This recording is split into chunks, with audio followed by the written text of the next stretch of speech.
Bismillahirrahmanirrahim. Assalamualaikum warahmatullahi wabarakatuh. Kembali lagi bersama saya Muhammad Akbar Ali, NIM 20700119068, jurusan Pendidikan Matematika, Universitas Islam Negeri Alauddin Makassar. Di sini pada kesempatan kali ini saya akan menjelaskan tentang evaluasi kurikulum. Yang pertama yaitu pengertian tentang evaluasi kurikulum, yang dimana pengertian sendiri yaitu penerapan prosedur ilmiah yang sistematis untuk menilai rancangan, implementasi, dan efektivitas suatu program. Berikut pembagian dari evaluasi kurikulum. Yang pertama yaitu kurikulum merupakan seperangkat rencana dan pengaturan mengenai tujuan, isi, dan bahan pelajaran yang digunakan sebagai dasar dalam menyelenggarakan suatu program pembelajaran untuk mencapai tujuan pendidikan yang tepat pada pasal 1/19 UU nomor 20 tahun 2003 tentang Sistem Pendidikan Nasional. Yang kedua yaitu seperangkat rencana dan pengaturan terhadap isi dan bahan pembelajaran dalam menyelenggarakan kegiatan pembelajaran, serta metode yang digunakan untuk mencapai tujuan pendidikan tertentu. Keputusan Menteri Kesehatan 725/Menkes/SK/5/2003 tentang pedoman penyelenggaraan pelatihan di bidang kesehatan. Ini terakhir itu kurikulum pendidikan tinggi merupakan seperangkat rencana dan pengaturan terhadap isi maupun bahan pembelajaran serta cara menyampaikan bahan ajar dan evaluasi penyelesaian yang diterapkan sudah sesuai dengan pedoman dan kegiatan belajar mengajar. Selanjutnya itu ada 8 model evaluasi kurikulum yang akan kita bahas. Yang pertama yaitu model CIPP, Context, Input, Process, and Product. Evaluasi ini menitik beratkan pada penilaian program dan penyajian informasi untuk pembuatan keputusan. Keempat model evaluasi tersebut merupakan serangkaian yang utuh, tetapi Stapleman mengatakan bahwa dalam pelaksanaannya, seorang evaluator tidak harus menggunakan keseluruhannya.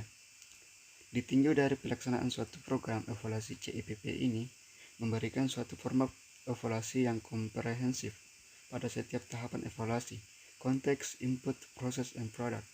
Secara rinci dijelaskan sebagai berikut. Yang pertama, konteks sebagai fokus institusi yaitu mengidentifikasi. Yang kedua, input sebagai bahan pertimbangan membuat keputusan.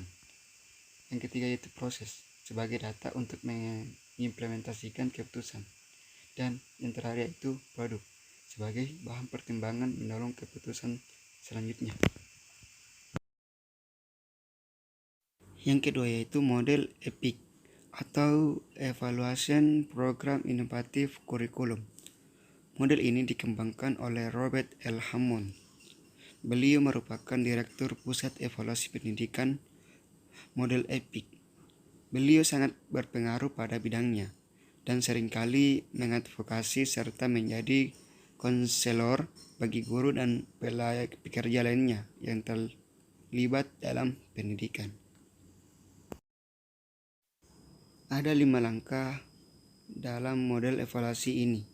Yang pertama yaitu memilih dan mengevaluasi bagian kurikulum yang akan dievaluasi. Yang kedua yaitu mendefinisikan variabel-variabel deskriptif. Yang ketiga, menetapkan hasil belajar yang diinginkan. Yang keempat, menilai hasil belajar. Dan yang terakhir yaitu analisis hasil dengan membuat kesimpulan. Selanjutnya yaitu model CMREL atau Central Midwestern Regional Education.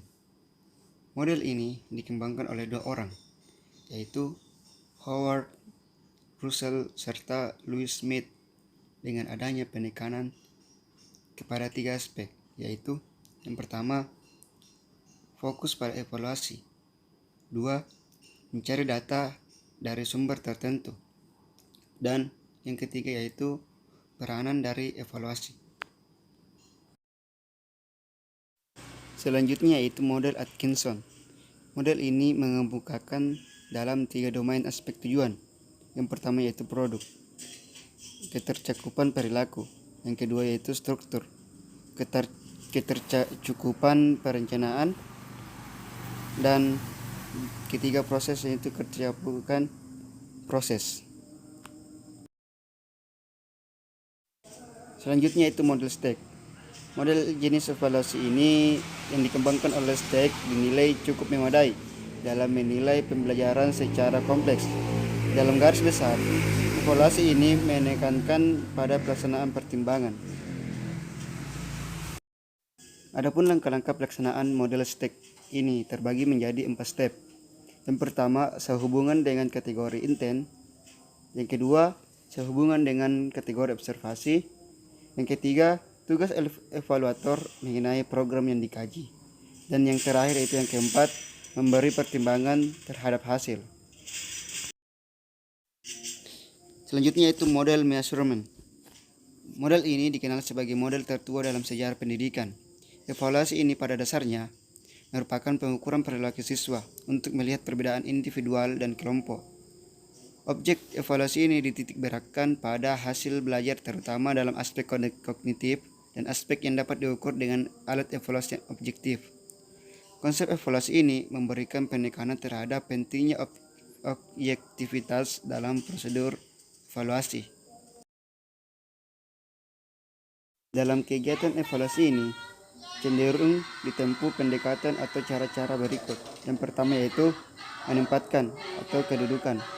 Yang kedua yaitu membandingkan hasil belajar, dan yang terakhir yaitu teknik evaluasi yang digunakan. Selanjutnya yaitu model Chong-Range. Model ini dikembangkan oleh tokoh-tokoh evaluasi pendidikan, yaitu Ralph W. Taylor, John B. Carroll, dan Lee J. Crombeck. Hakikat evaluasi dari model ini adalah evaluasi merupakan usaha untuk memeriksa penyesuaian antara tujuan-tujuan pendidikan yang diinginkan dan hasil belajar yang telah dicapai. Ruang lingkup objek evaluasi ini menitik beratkan pada tingkah laku siswa, secara khusus pada perubahan tingkah laku pada akhir kegiatan pendidikan. Untuk pendekatan model evaluasi ini, ada 2 hal penting yang perlu dikemukakan mengenai pendekatan evaluasi ini. Pertama, model ini menyarankan digunakannya prosedur pre- and post-test untuk menilai hasil yang dicapai siswa sebagai akibat dari kegiatan pendidikan yang telah diikutinya. Kedua, model ini tidak menyarankan dilaksanakannya apa yang disebut evaluasi perbandingan untuk melihat sejauh mana kurikulum yang baru lebih efektif dari kurikulum yang ada. Menurut Taylor, ada 4 langkah yang perlu ditempuh menurut model ini, yakni merumuskan untuk mempertegas tujuan-tujuan pengajaran, menetapkan tes situation yang diperlukan, menyusun alat evaluasi, dan menggunakan hasil evaluasi. Model yang terakhir yaitu eliminatif. Model ini dikembangkan di Inggris dan banyak dikaitkan dengan pendekatan dalam bidang antropologi. Tujuan penelitian ini adalah mengadakan hasil studi yang cermat terhadap sistem yang bersangkutan.